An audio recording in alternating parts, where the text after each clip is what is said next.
So we are now with Jaki Florek, who is one of Lucy's directors and founders of Luce, and is the Chief Fundraising Officer for Luce and the studio. So Jaki, welcome. And do you want to tell us a little bit about how people might know you other than the studio? Well, we'll just stick to Halton because I've been around a bit.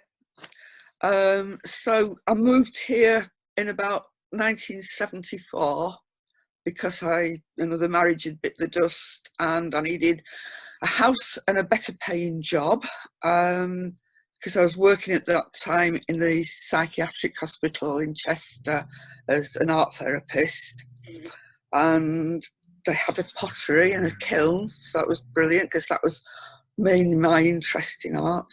And then I saw a job advertised in Runcorn at the newly built Norton Priory School, and they needed a ceramics teacher, so I thought, oh, that's my job.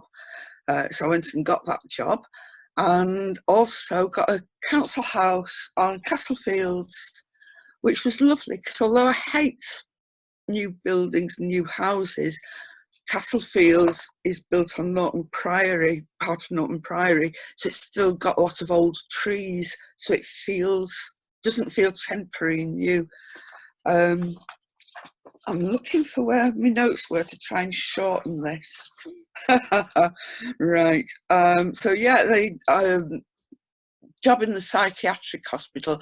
I'd already worked in another one in South Wales, but the one in Chester was great because they had a crash for my baby Joe Florek, and a pottery, and I worked in the ceramics workshop mainly with the patients, and they also allowed me to go and sit in with the students for lectures, which I thoroughly enjoyed, but the pay was rubbish. So that's how I ended up at Norton Priory Comprehensive with lovely, lovely kids and people and a few nice staff, but a headmaster that mainly locked himself in the office and told me I had to use the back entrance because I lowered the tone because I turned up in jeans.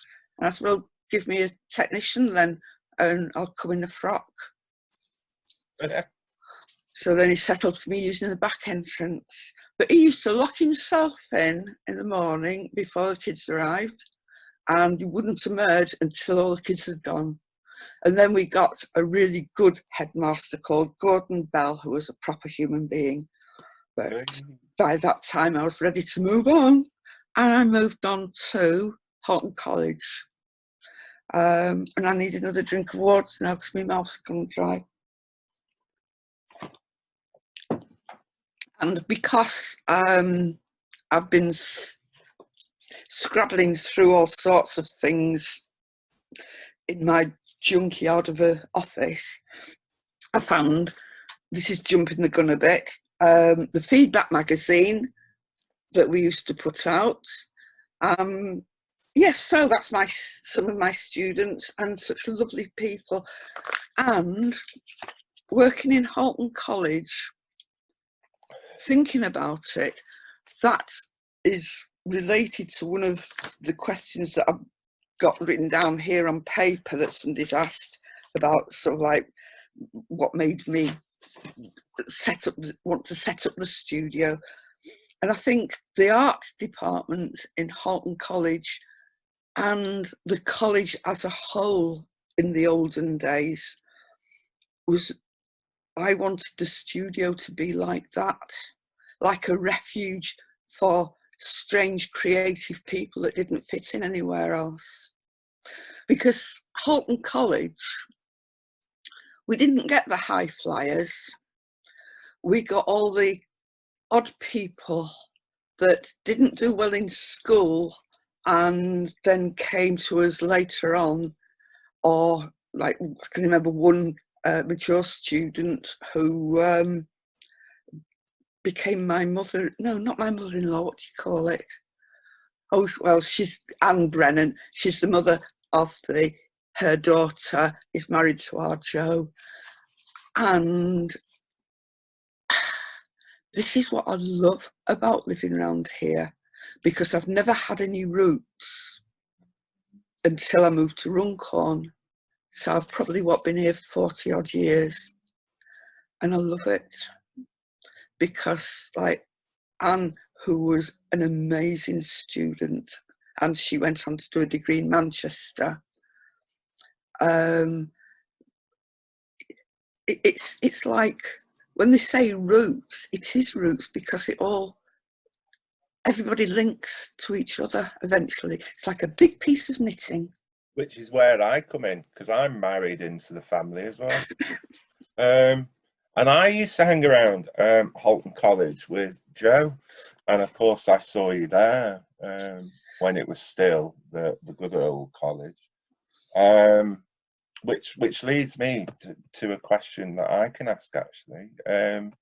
Aside from knowing you through that, Addams Family, the band, were a huge influence and inspiration for me growing up. I wonder if you can take some time to describe some of the highlights from the life of the band. I think there's far too many to mention, but it does start all the things popping into my head. I would say the most important thing to me and my family about Addams Family, the band, was when I needed a new guitarist, and Bill turned up on my doorstep. Yeah. An amazing musician and a wonderful person. And then he moved in, and we've been together 36 years. Wow. I know. And he's an even better musician now. Yeah. And why did it come to an end? I know that a lot of bands inevitably do, including my own. But why was it for you? I just got ill. Yeah, I thought. So it was about 1984, I think, that Bill turned up. A mere chicken of 21 he was then. And it was 1996, 97 before the band ended. I thought I was going to get better, but I didn't. And I thought, whilst I was having to take time off work, we'd work on an album that we'd started, and we'd already gathered bits of recording equipment. And I mean, there's tales even tied in with getting recording equipment. I found a second-hand Allen and Heath desk, but it was somewhere in the wilds of Yorkshire. And so we drove over in the band van, and we slept over in the van. We just parked like in the square in the village, and we banging on the van, police waking us up, wanting to check us out, because we'd been reported to the police. I can't remember how they referred to us, but it was notable that Bill had a Scouse accent. Oh dear. and we were sleeping in a van. Right. So that's a memory that's tied up in getting how we got the Allen and Heath mixing desk. Yeah. So Bill did all the recording for that, which was brilliant, because up until then, both with Addams Family and with previous bands, every studio we went in was awful. Yeah, same for us. Awful and expensive. So, yeah, I mean, another highlight was I should have got it and I could have held it up. We brought out a vinyl 12-inch on our own. I can't remember what it was called. But we did that after we'd got signed to this new label. It was, what's his name? Berry. he was former head of something or other at WEA. He'd started a new label, so he was picking up possible bands, and so we got signed. But as I always say, I call it singed. Just a slight, slight turnaround of the letters there. Yeah. So when we escaped from that, and managed to keep ownership of our own work, we just got the 12-inch mini album out. Yeah. But that was horrible because they lost the main vocal tracks and therefore used the guide track vocal that I'd done, sat on the settee in the mixing room with Florence, you know, that dreadful dog we had. Yeah, kiss everyone. Yeah, Kiss everyone. With Florence on my lap. So that's the main vocal. But it got really good reviews. Yeah. And they chewed up some of the drum tracks as well, which you never put drum tracks on the outer edge of the tape, just in case. You just don't do it. How do I know that? And but so instead of it being like thundering and powerful, it was very poppy and polite. But some good songs on it, I think. And we got a good review from Steve Lamacq, which is not to be sneezed at. No. So is that when you went on to record your own album with the recording equipment that you got? That's one. Because I remember that more so than the one you're describing now. Yes. The one that I'm describing now is vinyl, 12-inch vinyl. That's the Disease album. That's the one, yes. Now, was that recorded at home? Yes. Yes. And Bill did a lot of recording of local bands. And at that time, there still is, but at that time especially, there was so many amazingly different bands in Halton. And he did a lot of recording with a lot of local bands. One of my favourite, and then genuinely favourite albums ever is Smoking Dragons, which is Greg Oldfield and The Fetch. Right. And it's just a wonderful album. And Bill recorded a lot of that. Greg recorded some of his own tracks, and Bill recorded The Fetch and mastered it, and it's a wonderful album. And Recorded Zen Baseball Bat as well, didn't oh you? yeah. And out 77. And okay, here we go. That's the wrong one. That's it. Hey! So that's the album that was recorded, a compilation of local bands. Yeah. And that was recorded to a company.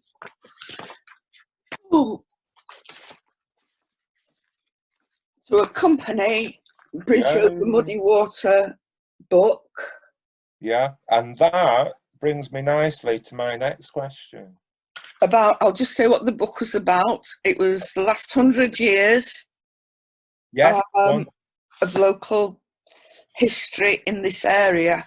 So it went right back to brass bands and choirs and up to sort of like 80s and 90s bands.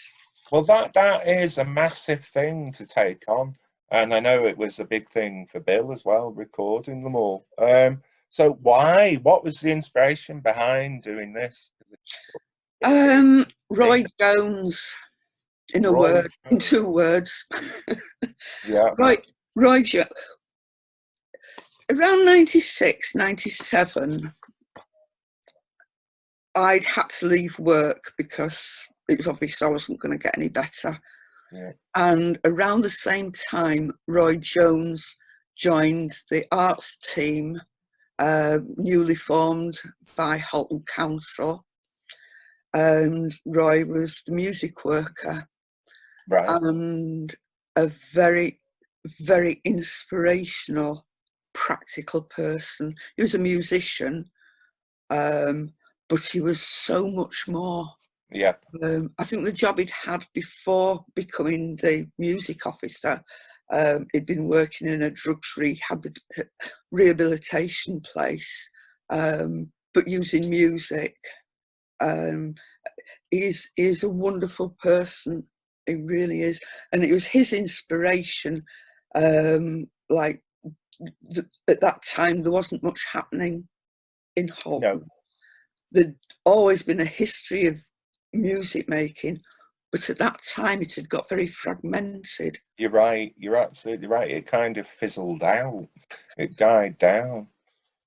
And thanks to Roy Jones, it all booted back up again he just went round finding musicians, physically finding musicians in Halton and getting in contact with them and bringing us together to make things happen in Halton. So that was how Loose started, really, Right. as a music collective. Wow. So from that, how did that then become the book? Which obviously he's a very great guy. I never met him, as it turns out. You will. So how did you get? What did he give you that enabled you to do this? He gave us inspiration, Right. and he knew stuff. I didn't know about grants and all that stuff in those days. Right. And he said, that's it, because we'd already started with the Feedback magazine. Yes. Which has got, look at this. Oh no, I'll show you that later. Right. But there was always very strange covers, which I just loved finding covers for the Feedback magazine. Yeah, yeah. So I was editor, and loads of people contributed to it. And Gary Gleavy did the layout, and it's something to be immensely proud of. Yes. It started just as a little 4-sheet stapled thing, and at the time, just like all the recording stuff was in our house in Stanley Villas. Yeah. That was like a good meeting place as well, with Roy, and sitting and stapling the magazines. But then Halton Council, obviously through Roy, offered to fund the proper printing of it. Right. If we included all other arts that were going on. Right. Okay. So theatre and well, anything and everything. So Feedback came first. Yeah. And then 2000, the year 2000, there was a Millennium Grant from a big lottery fund. Yeah. And so I applied for that, and we got it. We previously got little grants, so I started off just little, but only because Roy Jones told me grants existed. Right. So the biggest grants then was the one that I got for the Bridge Over Muddy Water book. Yeah. And that ties in with me saying previously how much I love actually having lived in one place. Yeah. For so long, because before that it was just travelling. Even as a child, we lived in a furniture van. You know, I've never had roots. No. Born in Bradford, you can't take the Yorkshire out of a Yorkshire lass, but I've never had roots till I lived here. No. And the book really appeals to me because it meant I could be a nosy Parker and ask people stuff and get to know more people in the area that I lived in that were involved in music. Well, what was interesting is that you had all these kind of either they were still in bands or they had been in bands, and they're all quite cool about it until word got around. And then it was like, oh yeah, are you in the book? I was like, well, of course I'm in it. I'm married into the family. But then all of a sudden, everybody wanted to be in it. And it was a bit of a snub if you weren't in it. Yeah. But it was the only people that weren't in it were the ones that didn't contact me. Yeah, because it's a massive book. It looks quite slim, but it's not. It's absolutely enormous. It's very small print as well. Yeah. I didn't have any control over that. It's the first book I'd ever done. And in those days, you couldn't just like get a copy printed as a proof. No. We were talking about that the other day, weren't we? That we didn't even have printers. I didn't have a printer. Let alone a scanner. That was just unheard of, you know. I didn't have a computer until I did the book. So I was learning to use the computer at the same time as doing it. Yeah. But I love it. It is hideously full of typos. And that's one of the biggest things I learned about it. Get somebody else to proofread it. You cannot proofread your own writing.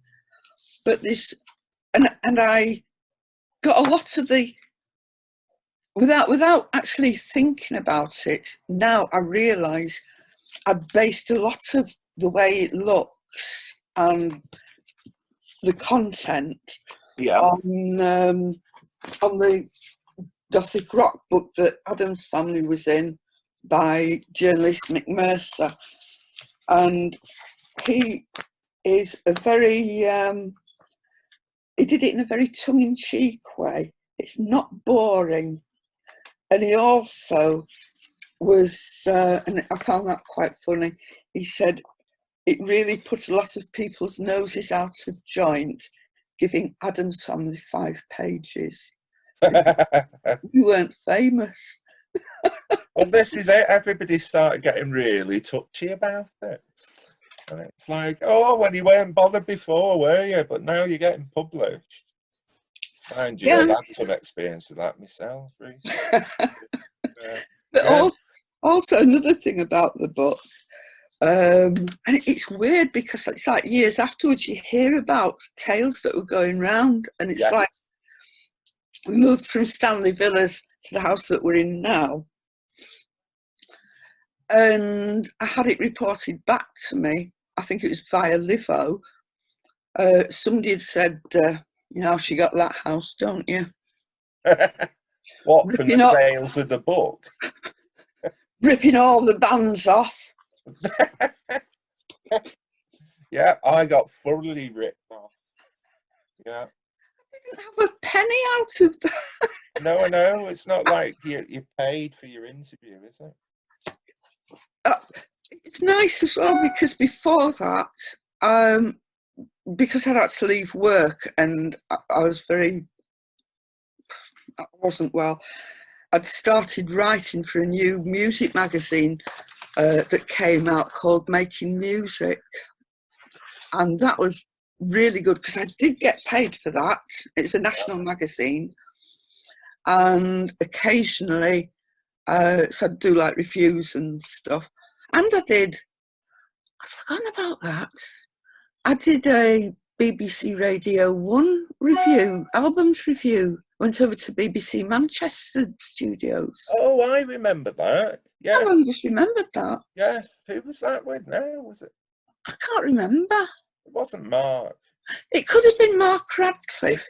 It was. Because Mark Radcliffe played the 7-inch EP that we brought out after we escaped from the record company. And that's got Frustration on one side and Time Waster on the other. All my songs are about stuff. How are we doing for time? That's what I was just thinking. Yeah, are we all right? Are we good? Yeah. Yeah. Right. Just to finish off that question, and this is an interesting one that I've thought of. Do you see feedback returning anytime soon? I'd love it to. I really, really would. But everything is about money. Yes. It has And to be because time and money. well, time and money, yes. And I haven't got long left. Somebody, I think it was Steve, asked me, where do you want to see the project in another 10 years? Yes. I'll be 83. I might not give a shit. Right. No, I would. I don't know. No. I'd like to see the place still open and functioning and being. See, the thing about feedback, the little magazine, was that it did reach a lot of people, and it did kind of connect. Because I remember when I got it, even though I wasn't in a band at that time, I was raising 2 kids and trying to control my wife. One of those kids is on the front of the feedback magazine. I've not got it here. It's Jordan, aged 2, eating snow. Oh, he'll be made up with that. Yeah. But it really kind of brought everyone together, and I suppose the only way that's going to happen is if someone takes on like a feedback style magazine. Hey, you're not dying yet, are you? No. Good. Which is why we're all self-isolating, isn't it? 2020 coronavirus. So you're not going to do it then, are you? Do what? Do another feedback. I'd like to do, because I love writing, and I've always loved writing, and I've never had time, because I got kicked out of school because I was pregnant with your wife. I got put in a children's home. And time just whizzed after that. But I always knew that I wanted to go to art college. I had to go to art college. And even though her father was a beautiful man and a lovely, lovely person, there was no way he was going to sell his motorbike and we'd get a car and a house, because I was going to go to art college. And I didn't know what art college was, but I knew I had to get there, because I knew there'd be people like me there, hopefully. Yeah. Fit in at last.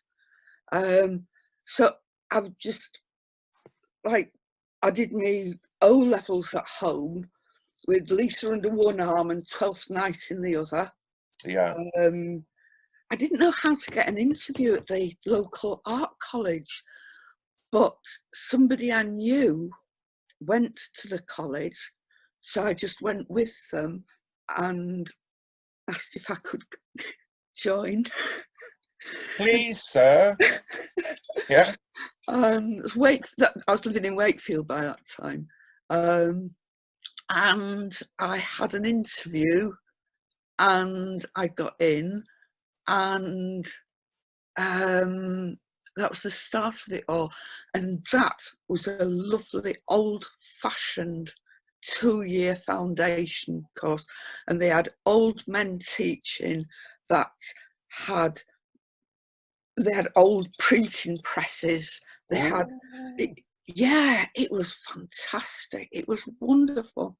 And Would feedback, could it now be like an online thing? Could it work that way?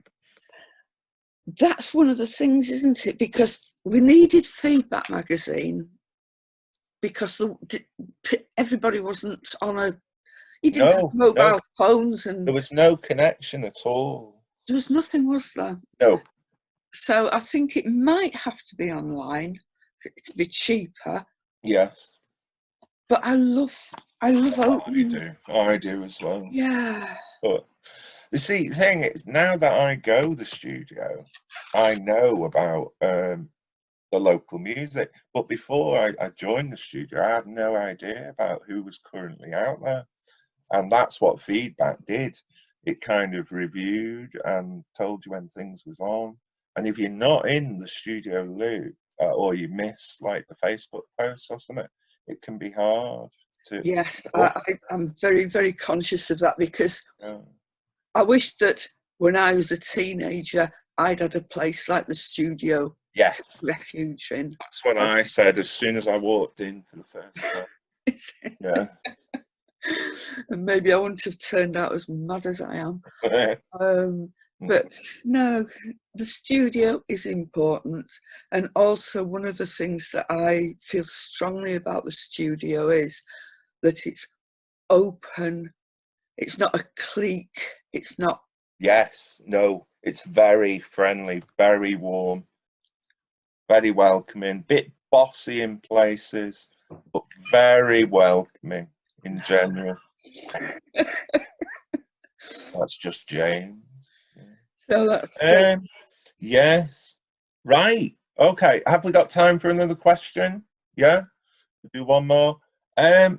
Moving on from that book, your second book, Eric's, was hugely popular and successful. Before I get to the actual question, just to point that out, I was in a record shop round by me in Delamere, and I was speaking to some bloke, and he's selling all these lovely old vinyls, and he said, "Oh, I saw those at Eric's," and I started telling him about this book, and he was like, "Well, where can I get it? Where can I get it? I need to have that book." But that was like 2 years ago, and I said, "I don't think there's actually any copies left." But you have obviously tapped in to something there, and what I suppose the question is, why is that such a popular and successful book? Because it literally like sold out, didn't it, on Amazon? It's beautifully put together. Yeah. It was proofread by Rhiannon Owen, who also was part of the feedback team. She's brilliant. Yeah. It wasn't my idea. Oh, wasn't it? No, I did go to Eric's. I played at Eric's. Yeah. You know, and Eric's was a very strong community. See, I knew nothing about that. If you'd have said to me, Eric's, I wouldn't have known what on earth you were talking about, because it was so long gone by that point, the actual venue. Oh, it's a tomb. Yeah. But I didn't even know what it was, where it was, you know, how popular it was. I'd never even heard of it. But obviously other people have, because you tapped into a big... Well, since Eric's book came whose out, idea was it? right, it was Paul Wieland's idea. Right. He'd never been to Eric's. Right. But he was going through a bit of a bad time, and he loved all the bands that came out of Eric's. And he had this good idea that there should be a book about it. Yeah. But he wasn't a writer or a reader. And he came over to interview me because I played at Eric's and used to go to Eric's. And basically, this was just after the Muddy Water book, because it would be about 2002, I think. Yeah. And he liked going round interviewing pop stars, but he just ended up with a big box of cassette tapes. What, of the interviews? Yes. Right. For our younger viewers, that's like a reel-to-reel thing that you could record onto. Hang on, in my filthy drawer here. Oh God, it is so dirty. That's what it looks like, kids. Oh, there isn't one in it. Oh, here's one with them in it. Aren't I awful? Oh. Song sketches, June 1991. Well, show us. I can't even see it. It's not got a cover, it's just a... Right. This is a cassette tape. Look at that. It's fantastic. Anyway, we're getting sidetracked here. So, Paul Wieland. Loads of cassette tapes of interviews. With people like, oh God. Hello? Hi, love. Give me another half hour. Bye. Sorry. This is like a comedy sketch. You couldn't write this, could you? Hello? Hello, is that David Bowie? Oh no, he's dead, isn't he? Good for him. I remember our Jake. Yeah. I remember our Jake thinking David Bowie was his uncle. Now we are getting sidetracked there, aren't we? Sorry. Yeah. So Paul Wieland, loads of tapes. Loads of tapes. Didn't know what to do with them. And I'd done the Bridge Over Muddy Water book by that time. And I've always loved writing. And so I said, oh, give them here. And spent the next 7 years doing the Eric's book. 7 years? Yeah, because that was 2002. In 2004, the studio closed. And this, of course, is another chapter. Yeah, yeah. And so from 2004 onwards, I was also harassing the council to not demolish it and to give it to us, and we'd run it. That's really interesting, because I thought the timelines were totally different. I thought you did the book, then got bored again and saved the studio. I've never been bored in my life. Ooh. I've never had a minute, even when I've never been out of work. I've had 3 children. I've never had only one job. Yeah. When I was living on Castlefields, I wanted a house somewhere away from Castlefields because Lisa was getting bullied. So I was teaching all day in school. I had 2 ceramics evening classes, and I got a job as an exotic dancer in clubs and pubs. Oh, now, whoa. Easy. I've heard this story. I'm not sure it's suitable for all viewers. I was an exotic dancer. Oh, right, here we go. Yeah. I had very long hair and I wore lots of... Oh, no! Oh, no! Take my mother-in-law, please. Yes. I earned more in 3 minutes than I did in teaching 2 night classes. Now, that's just bragging. Got a house. And a house? Yes. And so I've never been bored. Moving on.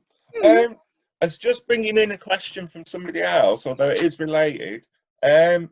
Describe how you felt walking into the studio for the first time. Oh no, that's my question. Oh, fuck off. Oh, what has been your proudest or most satisfying thing about the studio, apart from saving it? God, there's loads. I'll see what notes I've just made because there's just too much.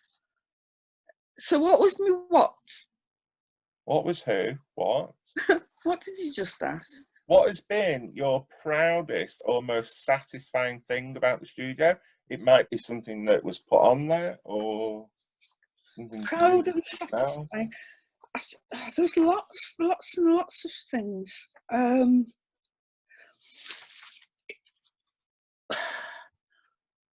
It was stunning to actually get the money to renovate it. Yeah. Eventually the council said they would sign it over to us if I got £600,000 for the renovation costs. That is over $500,000. Yeah. And bear in mind that up to then, the only grants I'd got was like £1,000 for putting on a year of gigs for under 18s.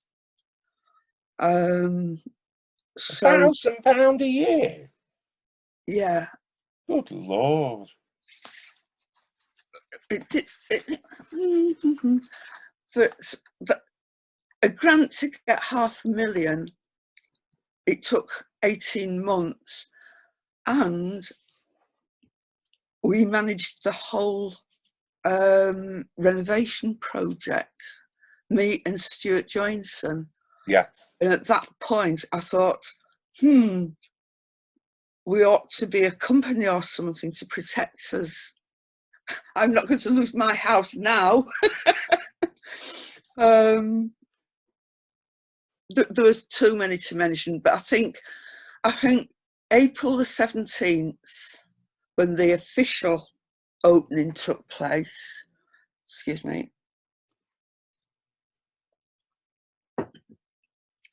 2010, April 17th, the official opening took place, and that was just amazing. I'd managed to get another grant in 2009, which was 5 years worth of funding for young people at the studio, activities and things, and that was brilliant. For the first time, when they rung me up over that, for the first time I understood, you know, like now on television, anybody does anything and they burst into tears immediately. It's like, oh, and the story. And it was the first time I understood why people did that, because I, honest to God, nearly cried. I just went, oh, thank you. Oh. And so that was a brilliant moment, knowing that we'd got 5 years worth of funding. But you see, that ended in January 2015. And the actual opening, it enabled us to have staff, paid staff, for the first time ever. Yes. And another learning curve, how to be an employer.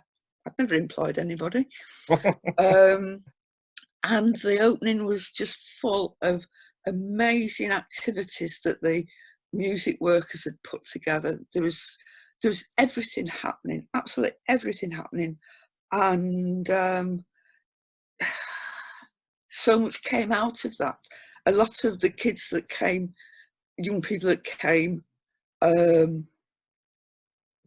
never left.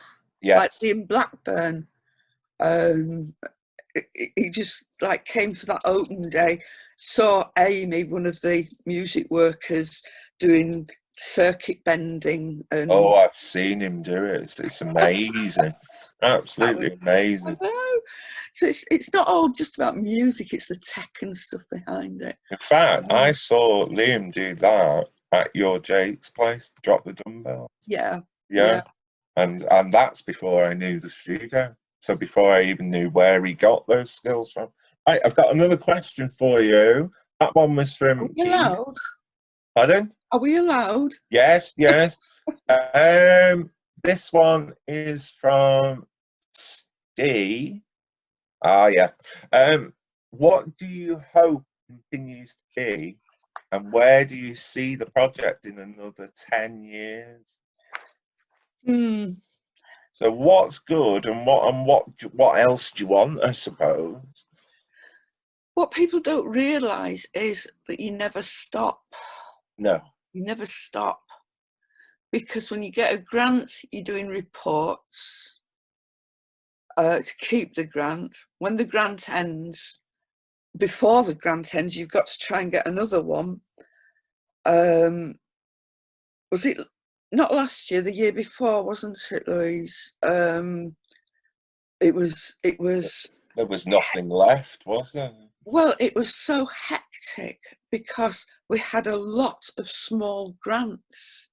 Instead of like one grant, we had loads of small grants, all of which had to be applied for. And bearing in mind, nowadays, the competition for getting funding is massive. There was a study done a couple of years ago of applications and funding and things, and only 1 in 6 applications on average is successful. So that means you have to do 6 applications before you get 1 grant. Good Lord. And having 4 or 5 like a grant for 10 grand, a grant for 5 grand. These are all different funders, and they all need the reports, and they all want different stuff out of what the grant. The worst one, but I learned a lot from it, but the worst one, I think, most difficult one, we were bloody grateful to get it, was where only people in certain postcodes were eligible to attend. Oh, yes, I've heard, yes, about this. Oh my God, have That's you any idea? insane, isn't it? Oh, even in one road, you'd have half, not just half the road eligible and half the road not eligible. So you could get neighbours next door to each other, one eligible, one not. Yeah. The divisions would curve in and out. So somebody across the road wasn't eligible, but you were. They weren't, but they were. So what do you do if 2 people turn up that's neighbours? Yeah. One isn't eligible. It's insane. But I know Widnes like the back of my hand. Every street, every postcode. Yeah. And one of the things with the grant requirements, and that I do take pride in, is we always deliver. And that's thanks so much to Louise. You know, I don't go on site much these days. I just work from home. Louise has taken over all the physical energy and the creative making things happen, bringing people together. It wouldn't work without Louise, I don't think. No. It wouldn't. No. Maybe so I'll just say, when I first joined, you don't really realise unless you're there the amount of stuff that goes on, which kind of feeds into what you were saying. Like on a Saturday morning, for example, there is so much going on, like four or 5 different activities, and that's just Saturday morning. And that is thanks to Reaching Communities grant. So fabulous. Where do you want this to go further, or are you happy with where it is now? Is there anything else? I want it to stay open and functioning. Yeah. I do want to get more focus on young people in music. That is my passion. Yes, of course. But also, and you can only do something that you're passionate about. That gives you the energy to do it. And with Louise, I know her passion is theatre. Yes. Therefore, there's now a lot more theatre going on. So anybody that's involved feeds their own energy into it. Yeah. And it doesn't really matter what it is, so long as it's a place where people can go. Yeah. And meet other people. And it definitely is that. Yeah. So I suppose we don't know. It could be something totally different in 10 years' time. But as long as they're passionate about it and there's a place for people to go. Oh, Louise will probably still be here, but I might not be. Oh. Right. Well, it's a fact, isn't it? Yeah. It's a fact.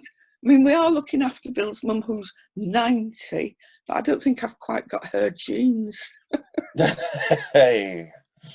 Right, I've got one last question for you today, and it's from Tony in, is that North Carolina, USA? Oh, Tony, yes, he used to contribute to the Feedback magazine. We had a lot of people contributing that were from Widnes and Runcorn, but had moved and were living abroad.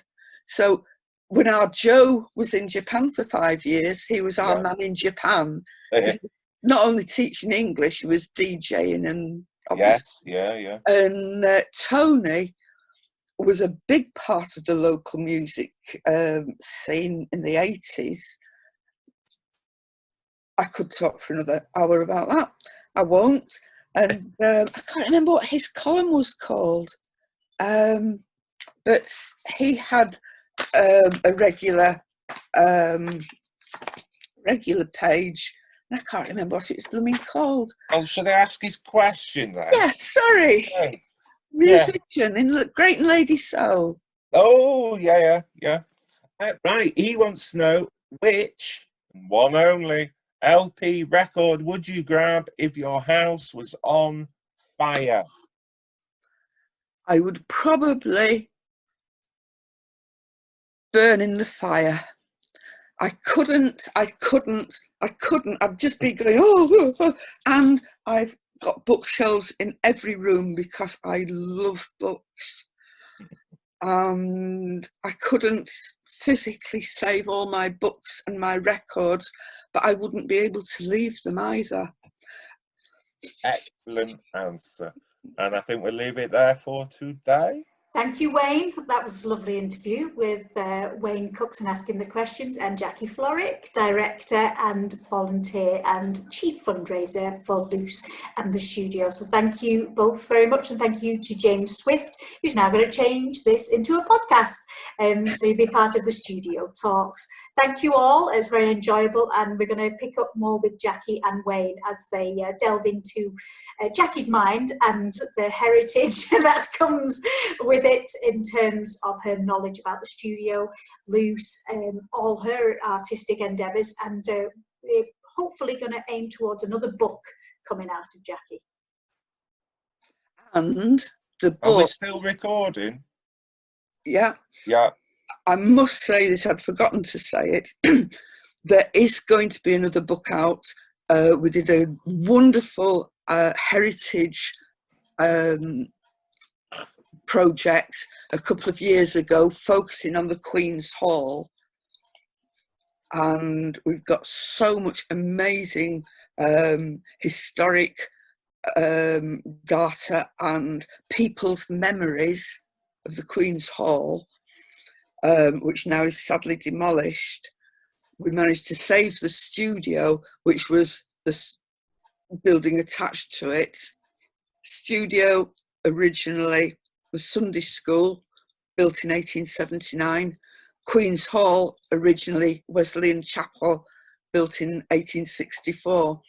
So there's the past, and there's also the people's current memories.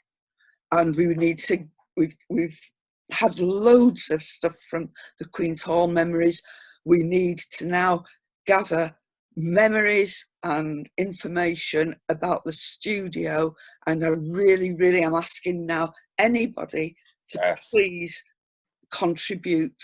And you can go on the Facebook page, there'll be information how to do it, but please contribute yourselves, your own memories.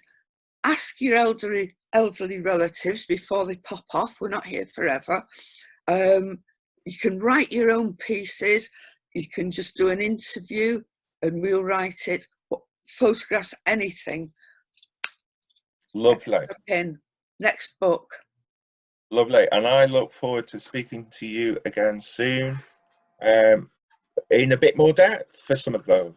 Yes. Thank you. Goodbye. Cheers. Bye.